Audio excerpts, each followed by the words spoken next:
കാന്താവരവു കാത്തുകാത്ത് ഞങ്ങൾ എത്ര നാൾ പാർത്തിടണം, കാന്താവരവു കാത്തുകാത്ത് ഞങ്ങൾ എത്ര നാൾ പാർത്തിടണം. എത്രയോ കാലമായി നോക്കി നോക്കി പാരിൽ മാത്രയും മാറാതെ കാത്തു നിന്നിടുന്നു, എത്രയോ കാലമായി നോക്കി നോക്കി പാരിൽ മാത്രയും മാറാതെ കാത്തു നിന്നിടുന്നു. എന്നു വന്നു കണ്ടിടും. വളരെ മനോഹരമായ പകൽ സമയം ദൈവസന്നിധാനത്തിൽ ദൈവജനമായി നമുക്ക് ഒരുമിച്ച് കൂടി വരുവാൻ വാഴ്ത്തപ്പെട്ട കർത്താവ് നമുക്ക് നൽകിയിരിക്കുന്ന അനുഗ്രഹീതമായ അവസരത്തിനായിട്ട് ദൈവത്തിന് സ്തോത്രം ചെയ്യുന്നു. ഈ കോൺഫറൻസിന്റെ പ്രാരംഭ നിമിഷം മുതൽ അതിശക്തമായിട്ട് ദൈവത്തിന്റെ വചനം ദൈവം നമുക്ക് നൽകിക്കൊണ്ടിരിക്കുകയാണ്.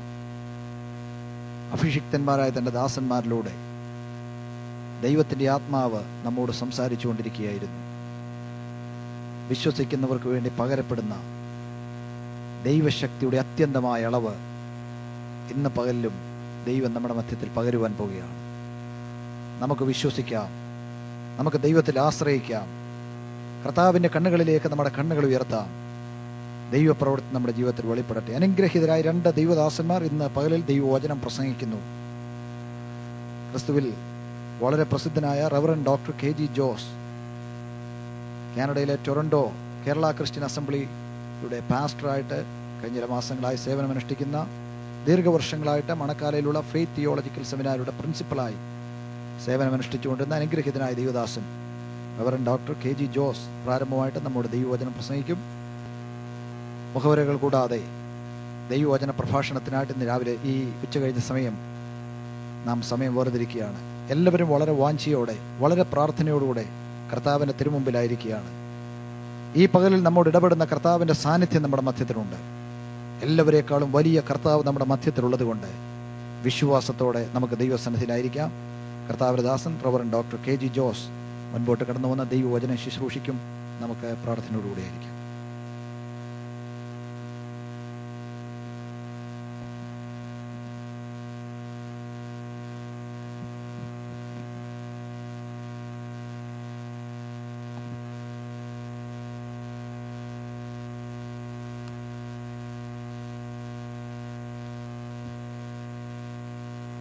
നമ്മുടെ കർത്താവും രക്ഷിതാവുമായ യേശുക്രിസ്തുവിന്റെ നാമം വാഴ്ത്തപ്പെടുമാറാകട്ടെ.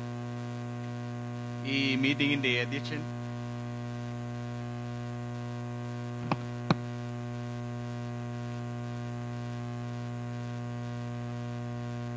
ഈ യോഗത്തിന്റെ പ്രധാന സംഘാടകൻ,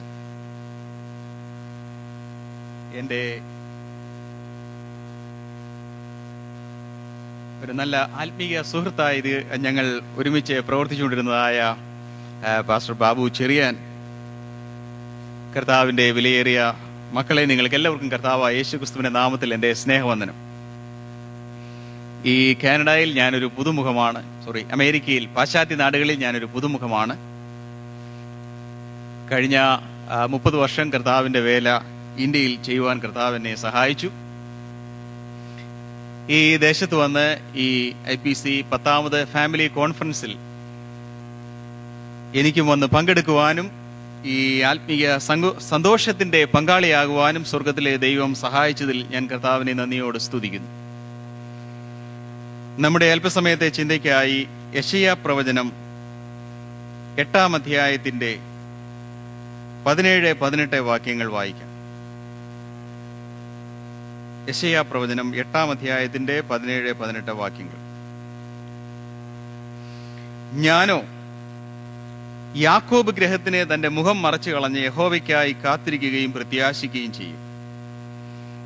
ഇതാ ഞാനും യഹോവ എനിക്ക് തന്ന മക്കളും സിയോൻ പർവ്വതത്തിൽ അധിവസിക്കുന്ന സൈന്യങ്ങളുടെ യഹോവയാൽ ഇസ്രായേലിൽ അടയാളങ്ങളും അത്ഭുതങ്ങളുമായിരിക്കുന്നു. ഇതാ ഞാനും യഹോവ എനിക്ക് തന്ന മക്കളും സിയോൻ പർവ്വതത്തിൽ അധിവസിക്കുന്ന സൈന്യങ്ങളുടെ യഹോവയാൽ ഇസ്രായേലിൽ അടയാളങ്ങളും അത്ഭുതങ്ങളും ആയിരിക്കുന്നു. നമ്മുടെ പ്രധാന വാക്യം യേശുക്രിസ്തുവിനും 1200 വർഷങ്ങൾ മുമ്പ് ജീവിച്ചിരുന്ന യോശുവായുടെ ജീവിതാനുഭവത്തിൽ നിന്നാണ്. എന്നാൽ വീണ്ടും ഒരു 450 വർഷങ്ങൾക്ക് ശേഷം ജീവിച്ച ഒരു ദൈവഭക്തൻ ഏതാണ്ട് അതേപോലെയുള്ളതായ ഒരു വിശ്വാസ പ്രഖ്യാപനം നടത്തിയതിൻ്റെ വാക്കുകളാണ് ഞാനിപ്പോൾ നിങ്ങളോട് വായിച്ചത്. യെശയ്യാവ് എന്ന് പറയുന്ന ആ പ്രവാചകൻ തൻ്റെ വിശ്വാസ പ്രഖ്യാപനമാണ് ഞാൻ നിങ്ങളോട് വായിച്ചു കേൾപ്പിച്ചത്. ഇതാ ഞാനും യഹോവ എനിക്ക് തന്ന മക്കളും, ഇതാ ഞാനും യഹോവ എനിക്ക് തന്ന മക്കളും. നമ്മുടെ ജന്മദേശം 5000-ലധികം വർഷങ്ങൾ പഴക്കമുള്ള എഴുതപ്പെട്ട പാരമ്പര്യങ്ങളും മൂല്യങ്ങളും കാത്തു സൂക്ഷിക്കുന്ന ഒരു സംസ്കാരമാണ്. അവിടെ നിന്ന് നമ്മൾ പുതിയ ഒരു രാജ്യത്തേക്ക് വന്നു. ഇതിനേതാണ്ട് 300 വർഷത്തെ പ്രധാനപ്പെട്ട സംസ്കാരമാണുള്ളത്. ഈ 5000 വർഷത്തെ മൂല്യങ്ങളും പാരമ്പര്യങ്ങളുമായിട്ട് നമ്മൾ നേരെ എടുത്തു ചാടിയത് ഒരു വ്യത്യസ്തമായ സംസ്കാരത്തിലേക്കാണ്. അങ്ങനെയുള്ള ഒരു ചാട്ടം ഉണ്ടാകുമ്പോൾ നമുക്ക് എന്തൊക്കെ സംഭവിക്കാൻ സാധ്യതയുണ്ട്, എന്തൊക്കെ സംഭവിച്ചു? നമ്മൾ ക്രിസ്തീയ കുടുംബം എന്ന വിഷയം ചിന്തിക്കുന്നത് രക്ഷിക്കപ്പെട്ട് സ്നാനപ്പെട്ട് ദൈവത്തിൻ്റെ പരിശുദ്ധാത്മാവിനെ പ്രാപിച്ച് അല്ലെ അതിനുവേണ്ടി വാഞ്ചിച്ച് വീണ്ടും വരുന്ന കർത്താവിന്റെ രാജ്യത്തിന് വേണ്ടി നോക്കിപ്പാർക്കുന്ന ദൈവമക്കൾ എന്ന നിലയിലാണ്. അപ്പോൾ നമ്മുടെ ഈ അനുഭവങ്ങളെല്ലാം കൊണ്ടും നമുക്കിന്നും എത്തിപ്പിടിക്കാൻ കഴിയാത്തതുണ്ടോ നമ്മുടെ മുമ്പിൽ? ഈ പശ്ചാത്തലത്തിലാണ് നമ്മൾ കുടുംബം എന്ന വിഷയത്തെക്കുറിച്ച് ചിന്തിക്കുന്നത്. കുടുംബം എന്ന വിഷയത്തെക്കുറിച്ച് ചിന്തിക്കുമ്പോൾ, ഈ വേദഭാഗം വായിക്കുമ്പോൾ പ്രവാചകനായ യെശയ്യാവ് എന്താണ് തനിക്ക് അതിനെക്കുറിച്ച് പറയാനുള്ളത്? ഈ അധ്യായത്തിൽ നിങ്ങൾ നോക്കിയാൽ 3 പേരെ കാണാം. 4-ാമത്തെ ആളിനെ 7-ാം അധ്യായത്തിലുമുണ്ട്. ഈ കുടുംബം 4 പേരടങ്ങുന്ന ഒരു കുടുംബമാണ്. യെശയ്യാ പ്രവാചകൻ, പിന്നെ ഇതിന്റെ 1-ാം വാക്യം വായിക്കുമ്പോൾ പ്രവാചകി, പിന്നീട് ഷെയാർ യാഷൂബ് എന്ന് പറയുന്ന മൂത്ത മകൻ, 2-ാമത് മഹർ ശലാൽ ഹഷ്ബാഷ് എന്ന് പറയുന്ന 2-ാമത്തെ മകൻ. ഇങ്ങനെ 4 മക്കളുള്ളതായ ഒരു കുടുംബമാണ് നമ്മുടെ മുമ്പിൽ ചിത്രീകരിച്ചിരിക്കുന്നത്. ആ കുടുംബത്തിന്റെ വിശ്വാസ പ്രഖ്യാപനമാണത്. ഈ കുടുംബം ഈ വിശ്വാസ പ്രഖ്യാപനം നടത്തുന്നത് യോശുവ വിശ്വാസ പ്രഖ്യാപനം നടത്തിയതുപോലെയുള്ള ഒരു പശ്ചാത്തലത്തിൽ നിന്നുകൊണ്ടാണ്.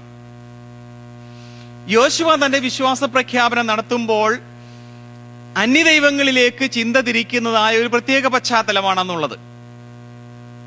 യെശയ്യാവ് തന്റെ വിശ്വാസ പ്രഖ്യാപനം നടത്തുമ്പോൾ 8-ാം നൂറ്റാണ്ട്, യേശുക്രിസ്തുവിനും ഏതാണ്ട് 750 വർഷങ്ങൾക്ക് മുമ്പുള്ള ഇസ്രായേലിലെയും യഹൂദയിലെയും പശ്ചാത്തലമാണത്. ഈ പശ്ചാത്തലത്തിൽ സാമ്പത്തികമായ വലിയ അഭിവൃദ്ധി ഉണ്ടായ ഒരു കാലഘട്ടമാണത്. അന്യരാജ്യങ്ങളിലെ സമ്പത്തൊക്കെ ഇസ്രായേലിലേക്ക് ഒഴുകാൻ തുടങ്ങി. ശക്തന്മാരായ രാജാക്കന്മാർ ഇസ്രായേലിലും യഹൂദയിലും ഭരണകർത്തൃത്വം നടത്തുന്നു. രാഷ്ട്രീയമായ സ്ഥിരതയുണ്ടായി, ഭരണം നന്നായി നടക്കുന്നു.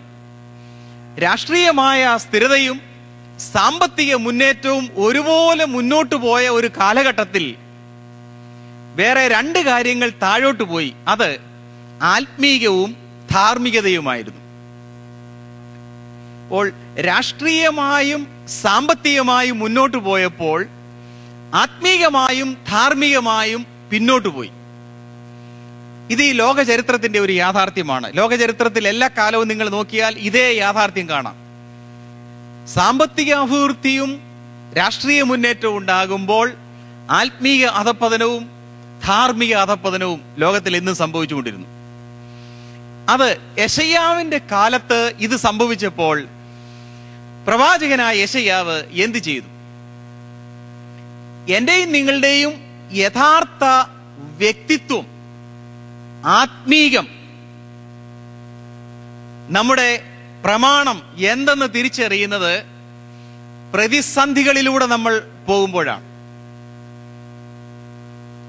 പ്രതിസന്ധികളിലൂടെ പോയ ദൈവത്തിന്റെ മനുഷ്യരാണ് വിശ്വാസത്തിന്റെ പ്രഖ്യാപനങ്ങൾ നടത്തിയത്. യോശുവ, ഇവിടെ നമ്മൾ വായിക്കുന്ന യെശയ്യാവ്, ഹബക്കൂക്ക് എന്ന് പറയുന്നതായ മനുഷ്യൻ, ഇവരെല്ലാം അസാധാരണമായ പ്രതിസന്ധികളിലൂടെ പോയ സമയത്താണ് തങ്ങളുടെ വിശ്വാസ പ്രഖ്യാപനം നടത്തിയത്. എന്റെയും നിങ്ങളുടെയും ആത്മീകത്തിന്റെ അളവുകോൽ ശരിക്കും കാണുന്നത് പ്രതിസന്ധികളിലൂടെ ഞാൻ നിങ്ങളും പോകുമ്പോൾ തന്നെയാണ്. ഈ മനുഷ്യർ എങ്ങനെ അങ്ങനെ ജീവിച്ചു? അപ്പോൾ ഈ ആത്മീയന്മാരായ ഈ മനുഷ്യർ അവരുടെ ജീവിതത്തിൽ, അവരുടെ തലമുറയിൽ ചില ഒറ്റയാന്മാരായി ജീവിച്ചവരായിരുന്നു. യോശുവ ഒരൊറ്റയാനായിട്ട് അന്നേരം എടുത്തു കാണിച്ചു. യെശയ്യാവ് ഒരൊറ്റയാനായിട്ട് എടുത്തു കാണിച്ചു, ഞാനോ. ഹബക്കൂക്ക് ഒരൊറ്റയാനായിട്ട് പറഞ്ഞു, ഞാൻ യഹോവയ്ക്കായി കാത്തിരിക്കും. എന്നാൽ ഈ തലമുറയിലൊക്കെ ഇവരാരും ഒറ്റയാന്മാരല്ല താനും. പക്ഷെ വിശ്വാസത്തിന് വേണ്ടി അവർ നിന്നത് ഒറ്റയാന്മാരെന്ന പോലെയാണ്. ഒരു സമൂഹത്തിന്റെ ഭാഗമായിട്ട് നിൽക്കുന്നവരായിട്ട് അവരെ ഈ പ്രഖ്യാപനങ്ങളിലൊന്നും നമ്മൾ കാണുന്നില്ല. ദൈവമക്കളായ നമ്മോടും ഇതേ കാര്യം പറയുന്നു. നാം വിശ്വാസത്തിന് വേണ്ടി, പ്രമാണത്തിന് വേണ്ടി നിൽക്കുമ്പോൾ പലപ്പോഴും ഒറ്റയാന്മാരായി നിൽക്കുന്ന ഒരനുഭവം നമുക്കും ഉണ്ടാകാം, അല്ലെങ്കിൽ ഉണ്ടാകണം. യെശയ്യാവെന്ന് പറയുന്ന ഈ മനുഷ്യൻ തന്റെ ആത്മീക പ്രകാശത്തിൽ നിൽക്കുവാൻ കഴിഞ്ഞത്, അതിന്റെ പ്രധാനപ്പെട്ട കാരണം യെശയ്യാ പ്രവചനം 6-ാം അധ്യായത്തിൽ നമുക്കെല്ലാം പരിചയമുള്ള വേദഭാഗമാണ്. എന്താണ് അവിടെ നമ്മൾ കാണുന്നത്? ഇസ്രായേലിലെ ഭക്തന്മാരായ, ആത്മീകന്മാരായ, ആരാധനയ്ക്ക് ഇഷ്ടപ്പെടുന്ന, ദൈവത്തെ സ്തുതിക്കുന്നതിൽ സന്തോഷം കണ്ടെത്തിയതായ ഒരു വലിയ സമൂഹം യെരൂശലേം ദേവാലയത്തിൽ നിന്നുകൊണ്ട് ദൈവത്തെ ആരാധിക്കുകയാണ്. പുരോഹിതന്മാർ ആലയത്തിനകത്തുണ്ട്. ലേവ്യർ തങ്ങളുടെ സംഗീതങ്ങൾ, വാദ്യങ്ങളും ഒക്കെ ആയിട്ട് പാടി സ്തുതിക്കുന്നു. അതിനനുസൃതമായുള്ളതായ ഓരോ സമയങ്ങൾ വരുമ്പോൾ ആ ആരാധനയുടെ ഓരോ റിച്വലിസ്റ്റിക് ആസ്പെക്റ്റിലേക്കും ഈ ജനം പങ്കുചേർന്നുകൊണ്ടിരിക്കുകയാണ്. അങ്ങനെ നിൽക്കുന്ന ആരാധ്യ സമൂഹത്തിലെ പുരോഹിതനുമല്ല, ലേവ്യനുമല്ല, സാധാരണക്കാരായ ആരാധനക്കാരുടെ മധ്യേ നിൽക്കുന്ന ഒരു ആരാധനക്കാരനാണ് ഈ യെശയ്യാവ്. എല്ലാവരും ദൈവത്തെ സ്തുതിച്ചു, ആരാധിച്ചു, സന്തോഷിച്ചു, ദൈവത്തിന് മഹത്വം കൊടുത്തു. ആരാധനയെല്ലാം കഴിഞ്ഞ് അവരവരുടെ ഇടങ്ങളിലേക്ക് പോയപ്പോൾ ഒരു മനുഷ്യൻ ആ ആരാധനാ സ്ഥലത്ത് തന്നെ ഒരു പ്രത്യേക അനുഭവത്തിൽ നിൽക്കുന്നു. സംഗീതം കഴിഞ്ഞു, ലേവ്യരുടെ വാദ്യങ്ങൾ കഴിഞ്ഞു, പുരോഹിതന്മാരുടെ ശുശ്രൂഷകളും കഴിഞ്ഞു. ഇതെല്ലാം കഴിഞ്ഞിട്ടും യെരൂശലേം ദേവാലയത്തിൽ നിന്ന് പോകാതെ ഒരു പ്രത്യേക അനുഭവം ആലയത്തിനകത്ത് അനുഭവിച്ചുകൊണ്ട് നിൽക്കുന്ന ഒരു ഒറ്റയാനായ മനുഷ്യനാണ് യെശയ്യാവ്. എല്ലാവരും ദൈവത്തെ സ്തുതിച്ചു, ആരാധിച്ചു, വീട്ടിലേക്ക് പോയി കഴിഞ്ഞപ്പോൾ ഒരു മനുഷ്യൻ അതിന്റെ നടുവിൽ നിന്നുകൊണ്ട് തുറന്ന സ്വർഗവും സിംഹാസനത്തിൽ ഏറ്റവും ഉയർന്നിരിക്കുന്ന ഒരു ദൈവത്തെയും ആ ദൈവത്തിന് ചുറ്റും ആരാധിക്കുന്ന ഒരു വലിയ ദൂതന്മാരുടെ സംഘത്തെയും ഈ മനുഷ്യൻ കണ്ടു. അപ്പോൾ ആൾക്കൂട്ടത്തിൽ കിട്ടുന്ന ആത്മീയമുണ്ട്, ഏകരായി കിട്ടുന്ന ആത്മീയ അനുഭവങ്ങളുണ്ട്. യെശയ്യാവ് ഒരാൾക്കൂട്ടത്തിലെ ഒരുവനായിരുന്നു. എന്നാൽ ഇപ്പോൾ അവൻ ഒറ്റയ്ക്ക് നിന്നുകൊണ്ട് ചില പ്രത്യേക അനുഭവങ്ങൾ ദൈവസന്നിധിയിൽ നിന്ന് പ്രാപിക്കുന്നവനാണ്. ഞാനും നിങ്ങളും ജീവിക്കുന്ന ഈ ലോകത്തിൽ നമുക്ക് യെശയ്യാവിനെ പോലെയോ യോശുവയെ പോലെയോ ഒക്കെ നിൽക്കണമെങ്കിൽ നമുക്കൊരാൾക്കൂട്ടത്തിലെ ആത്മീയം മാത്രം പോരാ, നമുക്ക് ഒറ്റയാന്മാരായി ദൈവസന്നിധിയിൽ മുട്ടിന്മേലിരുന്ന് പ്രാപിക്കുന്ന കുറെ അനുഭവങ്ങളും കൂടെ നമുക്ക് ആവശ്യമാണ്. പ്രവാചകൻ അതുകൊണ്ടാണ് പറഞ്ഞത്, അരിഷ്ടനും മനസ്സ് തകർന്നവനും എന്റെ വചനത്തിങ്കൽ വിറയ്ക്കുന്നവനുമായ മനുഷ്യനെ ഞാൻ കടാക്ഷിക്കും. ആൾക്കൂട്ടത്തിൽ ഒരു വിറയലുണ്ടാകുന്നതിനേക്കാൾ ഉപരിയായി ദൈവത്തിന്റെ വചനം ധ്യാനിക്കുമ്പോൾ ജീവിതത്തിന് വിറയലും കുലുക്കവും ഉണ്ടാകുന്ന ഒരു മനുഷ്യൻ. അങ്ങനെയുള്ള ഒരു പ്രത്യേക മനുഷ്യനായിട്ടാണ് യെശയ്യാവ് അവിടെ ദൈവത്തിന് വേണ്ടി എഴുന്നേറ്റത്. അപ്പോൾ യെശയ്യാവ് ആൾക്കൂട്ടത്തിൽ ഒരുവനല്ല, അവൻ സാധാരണക്കാരനല്ല, അവനൊരു പ്രത്യേക മനുഷ്യനാണ്. ഇനി ഈ മനുഷ്യന് ഒരു ഭാര്യയെ വിവാഹം കഴിച്ചു, ഒരു ഭാര്യയുണ്ട്. ഇപ്പോൾ നാം ഈ വേദഭാഗങ്ങളൊക്കെ വായിക്കുമ്പോൾ നമുക്ക് മനസ്സിലാക്കാൻ കഴിയുന്നത് അധികം വിവാഹം കഴിഞ്ഞിട്ട് അധികം നാളൊന്നും ആയിട്ടില്ല. ഈ ഭാര്യയെ കുറിച്ച് നമ്മൾ 8-ാം അധ്യായത്തിന്റെ 1-ാം വാക്യത്തിൽ വായിക്കുന്ന 8-ാം അധ്യായത്തിന്റെ 3-ാം വാക്യത്തിൽ വായിക്കുന്നത്, ഞാൻ പ്രവാചകയുടെ അടുക്കൽ ചെന്നു, അവൾ ഗർഭം ധരിച്ച് ഒരു മകനെ പ്രസവിച്ചു. യഹോവ എന്നോട് അവന് മഹേർ ശലാൽ ഹഷ്ബാഷ് എന്ന് പേർ വിളിക്കുക. എങ്ങനെയാണ് ഈ സഹോദരി ഒരു പ്രവാചകിയായത്? വേദപുസ്തകം മുഴുവൻ നിങ്ങൾ അരിച്ചു പെറുക്കി നോക്കിയാലും ഈ സഹോദരി നടത്തിയ ഒരു പ്രവചനവും വേദപുസ്തകത്തിൽ എങ്ങും എഴുതിയിട്ടില്ല. ഈ സഹോദരി ഒരു പ്രവചന ശുശ്രൂഷ ചെയ്തെന്ന് ഒരു പാരമ്പര്യത്തിൽ പോലും കാണുന്നുമില്ല. ഇസ്രായേലി ചരിത്രത്തിലോ യഹൂദ ചരിത്രത്തിലോ പാരമ്പര്യങ്ങളിലെങ്ങുമില്ല. ഇങ്ങനെയുള്ള ഒരു ശുശ്രൂഷകളും ചെയ്യാതെ എങ്ങനെയാണ് പ്രവാചകി എന്ന പേര് ഈ സഹോദരിക്ക് കിട്ടി, ഈ ഭാര്യയ്ക്ക് കിട്ടിയത്? അത് കിട്ടാനുള്ള കാരണം, ഈ മനുഷ്യൻ പ്രവാചകനായി തീർന്ന, ദൈവദർശനം പ്രാപിച്ച ഈ മനുഷ്യനോട് ചേർന്ന് നിന്നുകൊണ്ട് അദ്ദേഹം ചെയ്യുന്ന സകല ശുശ്രൂഷകളിലും ചെയ്യേണ്ട എല്ലാ സഹായങ്ങളും കൈത്താങ്കലുകളും ചെയ്തുകൊണ്ട് അദ്ദേഹത്തോട് ചേർന്ന് നിന്ന് തന്നെ സമർപ്പിച്ചപ്പോൾ കിട്ടിയ ഒരു പേരാണ്. എന്നിട്ട് ഇവിടെ പറഞ്ഞിരിക്കുന്നു, അവൻ പ്രവാചകിയുടെ അടുക്കൽ ചെന്നു. അപ്പോൾ അവരുടെ കല്യാണം കഴിച്ചു. സ്വർഗത്തിലെ ദൈവത്തിന്റെ അനുഗ്രഹം അവർക്കുണ്ടായി. അവർക്ക് ആദ്യം ഒരു മകനെ കിട്ടി, രണ്ടാമത് വീണ്ടും ഒരു മകനെ കിട്ടിയതിന്റെ പശ്ചാത്തലമാണ് ഇവിടെ നമ്മൾ കാണുന്നത്.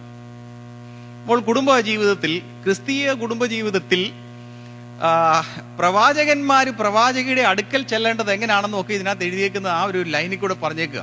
അല്ലെങ്കിൽ നമ്മൾ സങ്കീർത്തനത്തിൽ വായിക്കുന്നു, യൗവനത്തിൽ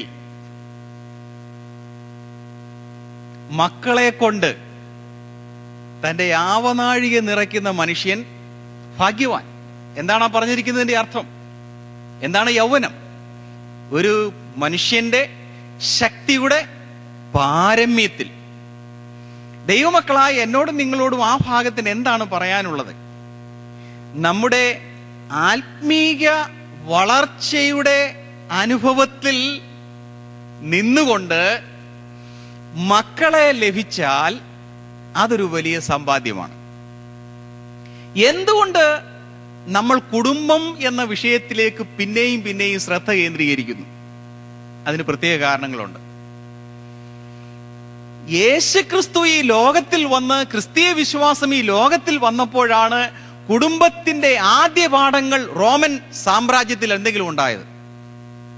അതുവരെയും കുടുംബത്തിന്റെ ആദ്യ പാഠങ്ങൾ പോലുമില്ലാത്ത തകർന്ന് തരിപ്പിണമായ ഒരു സംസ്കാരമായിരുന്നു റോം. അത് റോമാലേഖനം 1-ാം അധ്യായത്തിലൊക്കെ വായിക്കുമ്പോൾ അതിന്റെ യഥാർത്ഥ ചിത്രം നിങ്ങൾക്ക് കാണാം. എന്നാൽ ക്രിസ്തീയ വിശ്വാസം ഈ ലോകത്തിലേക്ക് വന്നപ്പോഴാണ് കുടുംബം എന്താണ് എന്ന് ഈ ലോകത്തിന് ആദ്യമായിട്ട് മനസ്സിലായത്.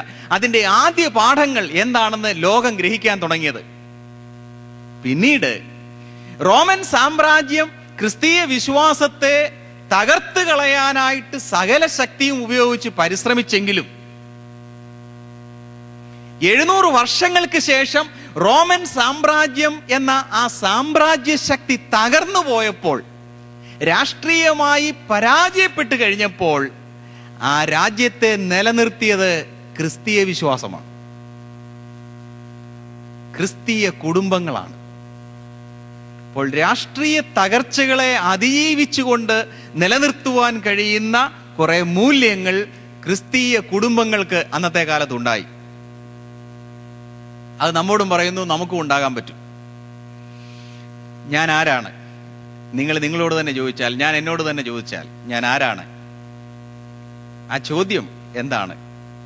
ഏറ്റവും അടിസ്ഥാനപരമായ ചോദ്യം, the fundamental question in any person's life. And it is very difficult to give an answer also. And even those who do know the answer, they may not tell it. നമുക്ക് പറയാൻ പ്രയാസമുള്ളൊരു ചോദ്യമാണ്, ഞാൻ ആരാണ്? ഞാൻ ആരാണ് എന്ന ചോദ്യത്തിന് താത്വികമായിട്ടോ അല്ലാതെയോ മറുപടി പറഞ്ഞാൽ, ഒന്നാമത് നമ്മൾ നേരത്തെ ഇന്ന് കേട്ടതുപോലെ ഞാൻ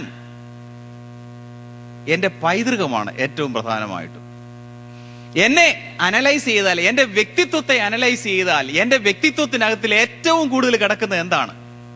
എൻ്റെ പൈതൃകമാണ്. എൻ്റെ അപ്പനിൽ നിന്നും അമ്മയിൽ നിന്നും എനിക്ക് കിട്ടിയ, ഞാൻ എൻ്റെ കുടുംബത്തിൽ നിന്ന് കിട്ടിയതാണ് എൻ്റെ ഏറ്റവും പ്രധാനപ്പെട്ട ഭാഗം. ഇവിടെ ഇരിക്കുന്ന എല്ലാവരുടെയും അങ്ങനെ തന്നെയാണ്. നിങ്ങളുടെ വ്യക്തിത്വത്തിന്റെ, നിങ്ങളുടെ അസ്തിത്വത്തിന്റെ ഏറ്റവും പ്രധാനപ്പെട്ട ഭാഗം നിങ്ങളുടെ കുടുംബത്തിൽ നിന്ന് കിട്ടിയ നിങ്ങളാണ്. അത് രണ്ടു തരത്തിൽ കിട്ടി. ഒന്ന് ജീൻ വഴി കിട്ടി, രണ്ടാമത് എൻവയൺമെന്റ്, വീടെന്ന് പറയുന്നതായ ആ സാഹചര്യത്തിൽ നിന്നും കിട്ടി. ഇത് രണ്ടും കഴിഞ്ഞാൽ പിന്നെ നിങ്ങളിൽ ബാക്കിയുള്ളത് തുലവും ചുരുക്കമേ ഉള്ളൂ. അതുകൊണ്ടാണ് നമ്മൾ ക്രിസ്തീയ വിശ്വാസത്തിന് ഏറ്റവും കൂടുതൽ പ്രാധാന്യം കൊടുക്കുന്നത്. നമ്മുടെ വീട്, ഞാൻ എന്ന വ്യക്തിയെ രൂപപ്പെടുത്തുന്നതിനകത്ത് ഏറ്റവും പ്രധാനപ്പെട്ട പങ്ക് വഹിക്കുന്നത് എൻ്റെ ഭവനമാണ്. അപ്പൊ എൻ്റെ ഭവനം എന്നെ രൂപപ്പെടുത്തുന്നതിൽ ഏറ്റവും പ്രധാന പങ്ക് വഹിച്ചെങ്കിൽ ഞാൻ എന്ത് ചെയ്യണം? ദൈവം എനിക്കൊരു മകനെ തരുമ്പോൾ, ദൈവം എനിക്കൊരു മകളെ തരുമ്പോൾ അവരെ എങ്ങനെ രൂപപ്പെടണം എന്ന ചിന്തയിൽ വേണം ഞാനും എൻ്റെ ഭാര്യയും ഓരോ ദിവസവും എൻ്റെ വീട്ടിൽ താമസിക്കാൻ. പ്രവാചകൻ പ്രവാചകിയുടെ അടുക്കൽ ചെന്നു. ഒരു കുഞ്ഞുണ്ടാകണമെങ്കിൽ അതിന് പ്ലാനിങ് ഉണ്ടായിരിക്കണം. അത് ആത്മീയ പക്വതയുടെ പശ്ചാത്തലത്തിൽ നിന്ന് വേണം കുഞ്ഞുങ്ങൾ ഉണ്ടാകാൻ. വളരെ പ്രാർത്ഥിച്ചുകൊണ്ട് വേണം അങ്ങനെ ഒരു കുഞ്ഞിനെ ആഗ്രഹിക്കാൻ. അതിനുള്ള മാനസികവും ശാരീരികവും ആത്മീയവുമായ തയ്യാറെടുപ്പ് ക്രിസ്തീയ കുടുംബങ്ങൾ ചെയ്യണം. അത് പഠിപ്പിക്കണം, ബോധവൽക്കരണം നടത്തണം. അങ്ങനെയുള്ള ഒരു തയ്യാറെടുപ്പിന്റെ പശ്ചാത്തലത്തിൽ വേണം ഒരു സന്തതി ജനിക്കാൻ. നിങ്ങൾ ശ്രദ്ധിച്ച് അനലൈസ് ചെയ്ത് നോക്കിക്കൂ. കുടുംബങ്ങളിലെ അസ്വസ്ഥതകളുടെയും പ്രതിസന്ധികളുടെയും മധ്യേ ജനിക്കുന്ന കുഞ്ഞുങ്ങളുടെ സ്വഭാവവും സ്വസ്ഥമായ സമാധാനമായ അന്തരീക്ഷത്തിൽ ജനിക്കുന്ന കുഞ്ഞുങ്ങളുടെ സ്വഭാവവും തമ്മിൽ വലിയ വ്യത്യാസമുണ്ടായിരിക്കും. കേരളത്തിൽ കഴിഞ്ഞിടയ്ക്ക് നടത്തിയ ഒരു പഠനത്തിൽ അവിടുത്തെ കേരളത്തിലെ സ്കൂളുകളിലെ ഏറ്റവും കുഴപ്പക്കാരായ കുട്ടികൾ എല്ലാവരും കുടുംബകലഹങ്ങൾ ഉണ്ടാകുന്ന വീട്ടിൽ നിന്ന് വന്നവരാണെന്ന് കണ്ടുപിടിക്കപ്പെട്ടു.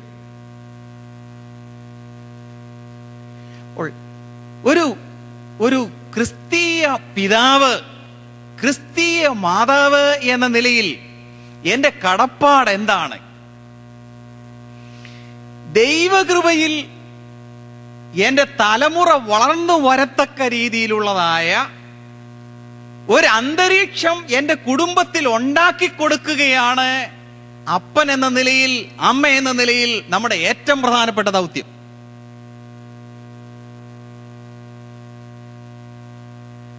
അതിൽ പരാജയപ്പെട്ടാൽ വേറെ യാതൊന്നുകൊണ്ടും നികത്താൻ പറ്റാത്ത പരാജയമാണത്. അതിൽ തോറ്റുപോയാൽ. അതുകൊണ്ട് നമ്മുടെ ഏറ്റവും വലിയ ദൗത്യമാണ് ഒരാത്മീക അന്തരീക്ഷം ഭവനത്തിൽ ഉണ്ടാക്കിയെടുക്കുക എന്നുള്ളത്. നമ്മുടെ കുഞ്ഞുങ്ങൾ നാം ആഗ്രഹിക്കുന്ന രീതിയിലുള്ള വ്യക്തിത്വ രൂപീകരണം നടക്കത്തക്ക രീതിയിൽ നമ്മുടെ ഭവനാന്തരീക്ഷം ക്രമീകരിച്ചു കൊടുക്കുക. Set your home in such a way that they can grow in the grace of God, conducive to be nurtured in the grace of God. ആത്മീയ മൂല്യങ്ങളുടെ ഒരു വലിയ പകർച്ച തലമുറയിലേക്ക് ഉണ്ടാകത്തക്ക രീതിയിൽ നമ്മുടെ കുടുംബത്തെ ഫോർമാറ്റ് ചെയ്തെടുക്കുക. അതാണ് രക്ഷിക്കപ്പെട്ട എന്റെയും നിങ്ങളുടെയും ഏറ്റവും പ്രധാനപ്പെട്ട ദൗത്യം. അല്ലാതെ 4-5 ഓവർ ഡ്യൂട്ടിയും ചെയ്ത് കുഞ്ഞുങ്ങളെ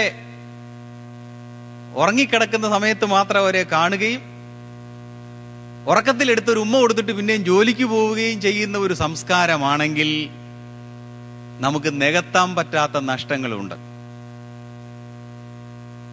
3 വയസ്സും 4 വയസ്സുമൊക്കെ ഉള്ള ഒരു കുഞ്ഞിന്റെ സാധാരണ വളർച്ചയ്ക്ക് ഏറ്റവും ആവശ്യമായത് അപ്പന്റെയും അമ്മയുടെയും സ്നേഹത്തോടു കൂടിയ തലോടലാണ്. അതാണ് അവരെ വളർച്ചയ്ക്ക് സഹായിക്കുന്നത്.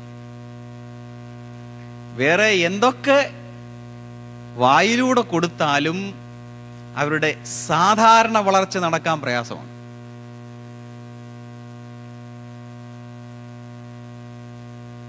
ദൈവം നമ്മെ ഏൽപ്പിച്ച ഏറ്റവും വലിയ ഉത്തരവാദിത്വം എന്ന രീതിയിൽ നമ്മുടെ കുടുംബത്തെ കാണാൻ കഴിയുമോ? വീടിന്റെ പാവനത, the sanctity of our home, അത് സൂക്ഷിക്കാൻ കഴിയുന്നുണ്ടോ? ഞാൻ ഈ ലോകത്തിൽ പലയിടത്തും സഞ്ചരിച്ചിട്ടുണ്ടെങ്കിലും എൻ്റെ ജീവിതത്തിൽ എനിക്ക് ഈ ലോകത്തിലെ ഏറ്റവും പാവനമായ സ്ഥലം ഞാൻ പാർക്കുന്ന എൻ്റെ വീടാണ്. ഞാൻ ആരാധിക്കുന്ന സഭാഹോളിനേക്കാൾ പാവനമായത് ഞാൻ താമസിക്കുന്ന എൻ്റെ വീടാണ്. എന്താണ് അതിൻ്റെ കാരണം? ഞാൻ ഏറ്റവും കൂടുതൽ ദൈവ സാന്നിധ്യം അനുഭവിക്കുന്നതും, ഞാൻ കർത്താവിനോട് സന്നിധിയിൽ ഏറ്റവും കൂടുതൽ കണ്ണീരൊഴുക്കുന്നതും, ഞാൻ ദൈവത്തിങ്കിൽ നിന്ന് ഏറ്റവും കൂടുതൽ പ്രാപിക്കുന്നതും ഞാൻ താമസിക്കുന്ന എൻ്റെ വീട്ടിൽ നിന്നാണ്. എൻ്റെ ശക്തിയുടെ സ്രോതസ് എൻ്റെ ഭവനമാണ്. അതുകൊണ്ട് എനിക്ക് അതുപോലെയുള്ള ഒരു പുണ്യസ്ഥലം ഈ ലോകത്തിൽ വേറെ ഒരു സ്ഥലവുമില്ല. അത് ഭവനത്തിൽ ഇല്ലാതെ വരുമ്പോഴാണ് നമ്മൾ പുണ്യസ്ഥലങ്ങൾ തേടി തേടി പോകുന്നത്. എവിടെ പോയാലും കിട്ടത്തുമില്ല.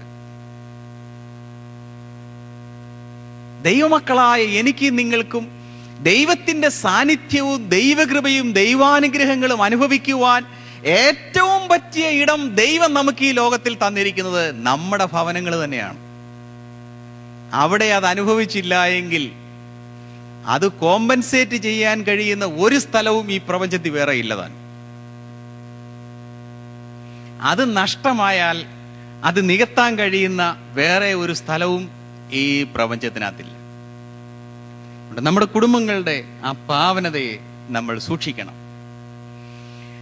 നമ്മുടെ അടിസ്ഥാനങ്ങൾ പണിതെടുക്കപ്പെട്ട അടിസ്ഥാനങ്ങളായിരിക്കണം. See, we Keralites, as we were born over there, or according to our inheritance that we have, according to the traditions we have some roots. നമുക്ക് ചില ശക്തമായ വേരുകൾ ഉള്ളവരാണ്. ആ വേരുകൾ നാടുമാറുമ്പോൾ നഷ്ടപ്പെടുന്നുണ്ടോ? അത് പാടില്ല. നമ്മുടെ വേര് പറഞ്ഞു പോകരുത്. യേശു കർത്താവ് അതുകൊണ്ടാണ് പറഞ്ഞത്, എൻ്റെ ഈ വചനങ്ങളെ കേട്ട് ചെയ്യുന്നവൻ, എൻ്റെ ഈ വചനങ്ങളെ കേട്ട് ചെയ്യുന്നവൻ. അതിന് രണ്ടിന് ഇടയ്ക്കൊരു ഗ്യാപ്പുണ്ട്. എൻ്റെ ഈ വചനങ്ങളെ കേട്ട് ചെയ്യുന്നവൻ, കേൾക്കുന്നവനല്ല, കേട്ട് ചെയ്യുന്നവൻ പാറമേൽ വീട് പണിത മനുഷ്യനോട് തുല്യനായിരിക്കും. വീട് എന്ന് പറയുന്നത് ഇത് നിത്യതയുമായിട്ട് ബന്ധപ്പെട്ട കാര്യമാണ്. Family is not mechanical, it is spiritual and ethical, and it is eternal. ഇത് നിത്യതയുമായി ബന്ധപ്പെട്ട് കിടക്കുന്നതായതുകൊണ്ടാണ് ഈട് നിൽക്കുന്ന സാധനങ്ങൾ കൊണ്ട് വേണം ഇത് പണിയാൻ.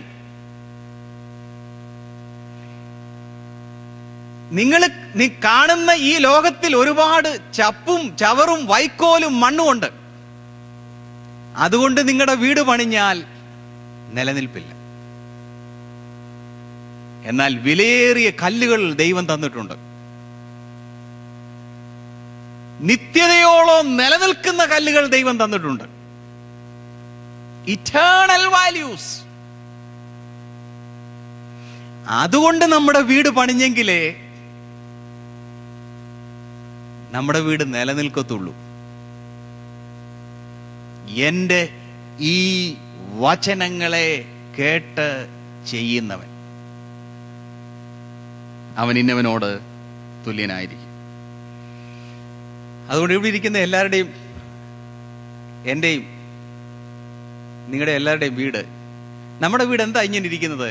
നമ്മൾ അങ്ങനെ ആക്കി വെച്ചേക്കും. അതുകൊണ്ടാണ് എന്റെ വീടിപ്പോ ഞാൻ പണിതതാ. എന്റെ വീട് എന്താ ഇങ്ങനെ ഇരിക്കുന്നത്? അത് ഞാൻ അങ്ങനെ പണിതേക്കുന്നത്. നിങ്ങളുടെ വീട് എന്താ ഇങ്ങനെ ഇരിക്കുന്നത്? നിങ്ങൾ അങ്ങനെ നിങ്ങളുടെ വീട് പണിഞ്ഞത്. അതുകൊണ്ടാണ്. നീ എന്റെ വീട് ഇന്നിങ്ങനാ, എന്റെ വീട് നാളെ ഇങ്ങനെ ആയിരിക്കും. ഞാൻ ഇന്ന് പണിയുന്നത് പോലെ നാളെ ശൂന്യതയിൽ നിന്ന് വരുന്നതല്ല. ഇന്നത്തെ പണി അനുസരിച്ചാണ് നാളെ. Tomorrow is a by product of today. So ഞാൻ ഇന്ന് പണിയുന്നത് നാളേക്ക് വേണ്ടിയും കൂടെയാണ്. അപ്പൊ ഇന്നത്തെ എന്റെ പണി നാളേക്ക് നിലനിൽക്കുന്നതെന്ന രീതിയിൽ വേണം ഞാൻ പണിയാണ്. എന്റെ വീട്ടിൽ ഞങ്ങൾ എന്താണ് സന്തോഷിക്കുന്നത്? ഞങ്ങൾ എന്തിലാണ് ആനന്ദിക്കുന്നത്? ഞങ്ങൾ എപ്പോഴാണ് കരയുന്നത്? ഞങ്ങൾ എപ്പോഴാണ് ചിരിക്കുന്നത്? ഞങ്ങൾ എങ്ങനെയാണ് കളിക്കുന്നത്? ഞങ്ങൾ എപ്പോഴാണ് ഏകമനസ്സോടെ കാര്യങ്ങൾ ചെയ്യുന്നത്? ഇവയൊക്കെ ജീവിതത്തിന്റെ ഏറ്റവും പ്രധാനപ്പെട്ട കാര്യങ്ങളാണ്. ഇങ്ങനെ ജീവിച്ച ഈ മനുഷ്യൻ ഇസ്രായേലിൽ ധാർമ്മിക മൂല്യങ്ങളും ആത്മീയ മൂല്യങ്ങളും തകർന്നു വന്നതായ പശ്ചാത്തലത്തിൽ സ്വർഗത്തിലെ ദൈവം പ്രവാചകനോട് പറഞ്ഞു, അതിന്റെ 16-ാം വാക്യത്തിൽ, സാക്ഷ്യം പൊതിഞ്ഞു കെട്ടുക, എന്റെ ശിഷ്യന്മാരുടെ ഇടയിൽ ഉപദേശം മുദ്രയിട്ട് വയ്ക്കുക. വേദപുസ്തകത്തിൽ ഒരിടത്തും അങ്ങനെ പറഞ്ഞിട്ടില്ല, ഇവിടെ ഒഴികെ. പ്രവചനം മുദ്രയിടാൻ പറഞ്ഞിട്ടുണ്ട്, പക്ഷെ സാക്ഷ്യം പൊതിഞ്ഞു കെട്ടാനും പ്രമാണം, ദ ലോ, യഹോവയുടെ കൽപ്പനകൾ പൊതിഞ്ഞു വെക്കാൻ ഒരിടത്തും പറഞ്ഞിട്ടില്ല. എന്നാൽ ഇവിടെ മാത്രം പറഞ്ഞു. എന്താണ് കാരണം? ദൈവം പറയുക, എനിക്ക് ഈ ജനത്തോട് എന്റെ കൽപ്പനകൾ പറയാൻ എനിക്ക് താല്പര്യം തോന്നുന്നില്ല, അത്രമാത്രം ഈ ജനം എന്നോട് അകന്നിരിക്കുന്നു. അപ്പൊ ദൈവം സംസാരിക്കണമെങ്കിൽ, ദൈവം ഇടപെടണമെങ്കിൽ, ദൈവത്തിന്റെ വചനങ്ങൾ, ദൈവത്തിന്റെ ശബ്ദം ദൈവം കേൾപ്പിക്കണമെങ്കിൽ ആ കേൾക്കത്തക്ക തരത്തിലുള്ളതായ ഒരു അടുപ്പം ദൈവത്തോട് തോന്നിയെങ്കിലേ ഉണ്ടാകത്തുള്ളൂ. അതുകൊണ്ട് ദൈവത്തോട് പറഞ്ഞു, എല്ലാം പൊതിഞ്ഞു കിട്ടിയേക്കാൻ പറഞ്ഞു. അങ്ങനെ ഇതൊന്നും ഇല്ലാതിരിക്കുന്ന ഒരു കാലഘട്ടത്തിലാണ് പറയുന്നത്, ഇതാ ഞാനും യഹോവ എനിക്ക് തന്ന മക്കളും. അപ്പൊ ഞങ്ങളുടെ വീട്, പ്രവാചകൻ, പ്രവാചകി, മൂത്ത മകൻ, അവൻ ദൈവത്തിന്റെ സന്ദേശമാണ്. ഷെയാർ യാശൂബ്, ഒരു ശേഷിപ്പ് മാത്രം മടങ്ങി വരും. മടങ്ങി വരവ് ഒരു ശേഷിപ്പ് മാത്രമേ ഉള്ളൂ. രണ്ടാമത്തെ മകൻ, അവന്റെ പേരും എന്താണ്? എവിടെങ്കിലും കിട്ടിയ പേരല്ല, അവന്റെ പേരും ഒരു സന്ദേശമാണ്. മഹർ ഷലാൽ ഹാഷ്ബാഷ്. വേഗത്തിൽ പിടിച്ചുകൊണ്ടുപോകും, പെട്ടെന്ന് ബൂട്ടിയായിട്ട് പോകും. അപ്പോൾ ഞങ്ങളുടെ മക്കൾ രണ്ടുപേരും ദൈവത്തിന്റെ ദൂതാണ്. ഞാൻ ദൈവത്തിന്റെ പ്രവാചകനാണ്, എന്റെ ഭാര്യ പ്രവാചകിയാണ്.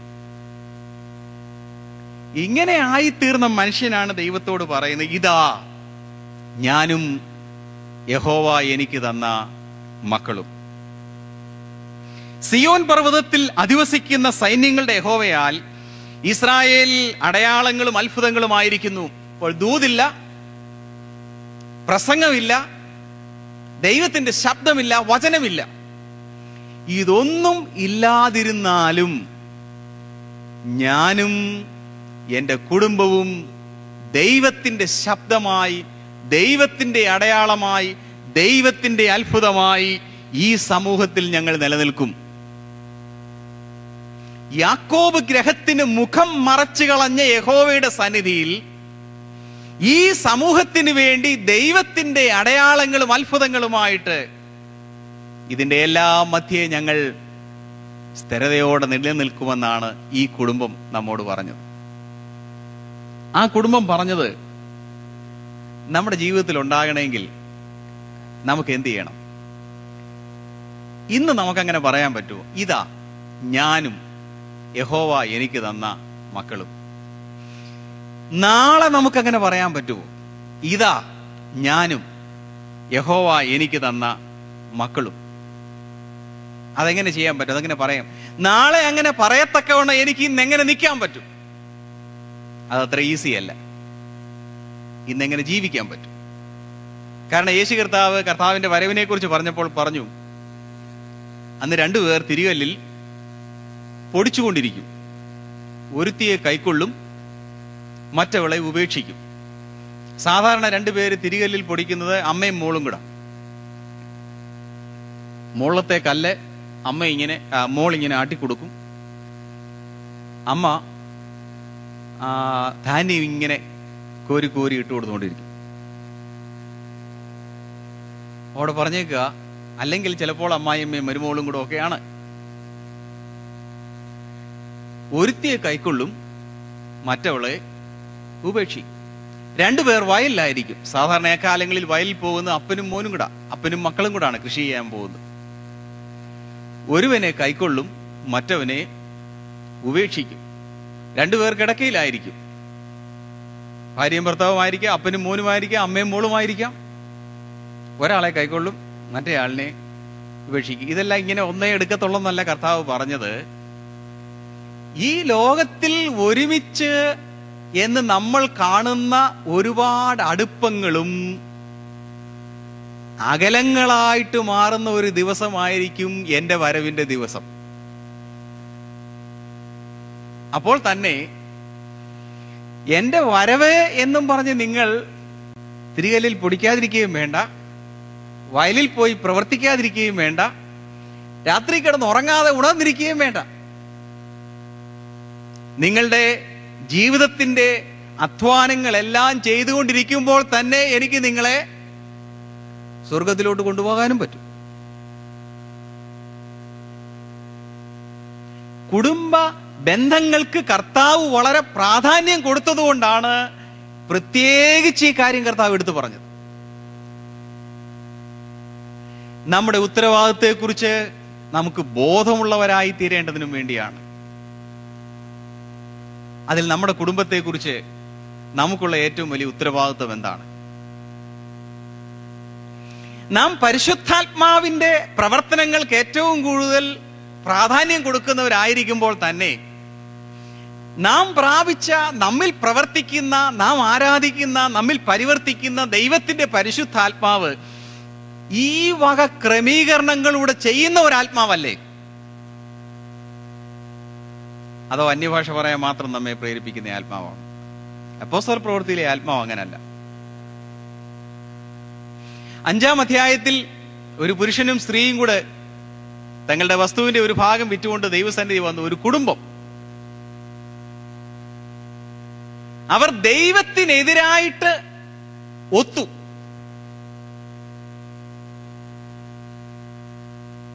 ആലയത്തിലേക്ക് വന്നപ്പോൾ പ്രധാനപ്പെട്ട അപ്പോസ്തലൻ ചോദിച്ചത്, why did you agree against the spirit of God? ദൈവത്തിന്റെ പരിശുദ്ധാത്മാവിനെതിരെ നിങ്ങൾ യോജിച്ചതെന്ത്? അപ്പോൾ അവിടെ എന്താണ് പരിശുദ്ധാത്മാവ് പറയുന്നത്? ദൈവത്തിന്റെ പ്രമാണത്തിനെതിരെ ഭാര്യയും ഭർത്താവും ആണെങ്കിൽ പോലും യോജിക്കരുത്. വീട്ടിൽ വഴക്കുണ്ടാക്കണമെന്നല്ല, യോജിക്കരുത്. പിന്നെന്തായിരിക്കണം? The wife must have been a corrective force inside the family. ദൈവം എന്തിനാണ് വ്യത്യസ്തരായ ഒരു പുരുഷനെയും ഒരു സ്ത്രീയെയും കൂടെ കുടുംബത്തിൽ യോജിപ്പിക്കുന്നത്? അന്യോന്യം തിരുത്താനും, അന്യോന്യം സഹായിക്കാനും, അന്യോന്യം പോരായ്മകളെ കോംപ്ലിമെന്റ് ചെയ്ത് കൊണ്ടുപോകാനും വേണ്ടിയാണ്. ഒരാള് ഒരനാത്മീകമായ നീക്കം നടത്തിയാൽ അതിനെ തിരുത്താൻ വേണ്ടിയാണ്. അതുകൊണ്ടാണ് ആത്മാവ് ചോദിച്ചത്, വൈ ഡിഡ് യു എഗ്രി?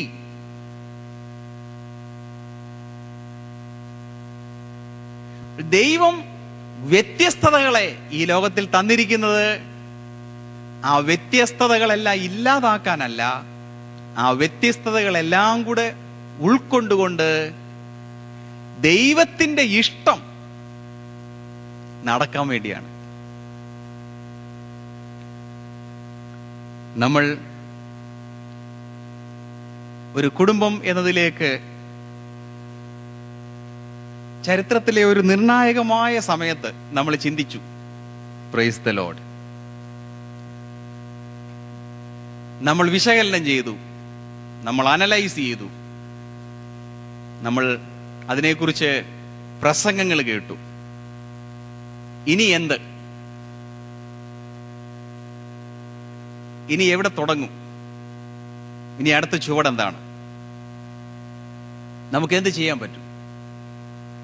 നമ്മുടെ കുടുംബങ്ങൾ ശക്തമായില്ലെങ്കിൽ നമ്മുടെ സഭകൾ ശക്തമാകത്തില്ല. നമ്മുടെ സഭകൾ ശക്തമായില്ലെങ്കിൽ നമ്മുടെ സമൂഹം ശക്തമാകത്തില്ല. നമ്മുടെ സമൂഹം ശക്തമായില്ലെങ്കിൽ നമ്മുടെ രാജ്യങ്ങൾ ശക്തമാകത്തില്ല. സ്വർഗത്തിലെ ദൈവത്തിന് വേണ്ട ഏറ്റവും പ്രധാനപ്പെട്ട ഏറ്റവും ചെറിയ യൂണിറ്റാണ് നമ്മുടെ സഭ, നമ്മുടെ വീട്. സ്വർഗത്തിലെ ദൈവത്തിന് അത് വളരെ ഇഷ്ടമുള്ള ഒരു സ്ഥലമാണ്. അതുകൊണ്ട് നാം എന്ത് ചെയ്യണം?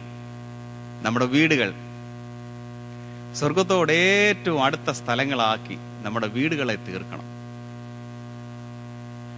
ഈ ലോകത്തിൽ ദൈവത്തിന് ഏറ്റവും ഇഷ്ടപ്പെടുന്ന സ്ഥലം എൻ്റെ ഭവനമായിരിക്കണമെന്ന് നാം എല്ലാവരും ആഗ്രഹിക്കണം.